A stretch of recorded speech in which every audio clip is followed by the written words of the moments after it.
one's advocating, including the NRA, including myself, with flooding the streets with guns. What we're advocating for is responsible gun ownership and law-abiding citizens to be able to protect themselves. In each one of these circumstances that you just described, you automatically blame the gun instead of blaming irresponsible parents for being incompetent. What parent leaves a gun loaded out in a bedroom where a child can reach it and grab it and play with it, where they're not paying attention to that child? That is an incredibly ignorant, irresponsible parent. That is not the fault of the gun here. And I think that's the problem, is you're missing the fact that in this country today, there are irresponsible people, including in some of the same places you talked about. Look down in this weekend, for example, in the same place you're talking about, the shooting in Florida. You had 4 parents who had to call 911 because kids fell into their pools when they weren't paying attention. That is called irresponsible parenting, to let a child hang out by a pool without you watching them. Now, do you want to put them in jail?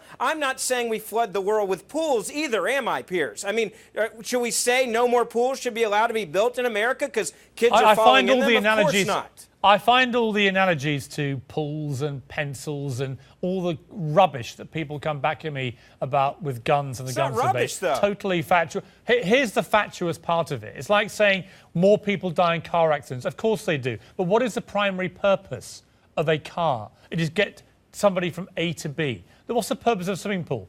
99% of people that use them swim in them, right? What is the purpose of a gun? It's to kill. And my point about all these kids who are grabbing the guns left by the irresponsible parents is these guns shouldn't be near these children.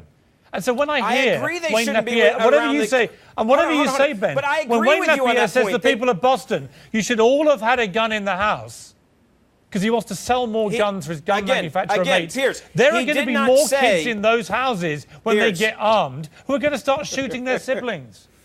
Piers, he didn't say that every person should have a gun. If you don't know how to use a gun responsibly, if you don't know how to train children and to teach them about guns, if you're afraid of a gun, the NRA does not want you to have a gun. I have a pretty big inclination to bet that the NRA would not want you to have a gun, for example, Piers, because obviously you are terrified of them and that you're afraid of them and you don't understand that they can be used not just for killing. They can be used for hunting. They can be used for sports. They even have scholarships for people to be on a shooting team. In fact, they even have it in the Olympics, Piers, shooting. That is not to go kill someone. And so when you act as if every gun is out there to kill someone, that is absolutely inaccurate to the reality of guns in America today and across the world and in an Olympic sport, may I add.